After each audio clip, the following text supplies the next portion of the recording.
سيدنا واحد السلام عليكم، نايض كلاشات ما بين مومو ورشيد شو. خليكم معنا نعرفوا شنو واقع.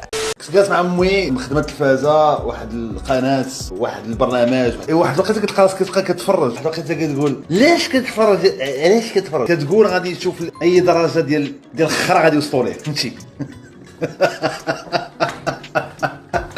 انا في صغري حلمت هادشي اللي دابا الجلسه اللي جالس معاك حلمت بها واحد النهار. حلمت نشوف ان توك شو تلفازه مغربيه بحال هكذا ببيرو واعر بلي موغ برشيد شو ان فون كوم سا. حلمت بهادشي حياتي كامله، دونك خاصني نعيشو دابا مزيان.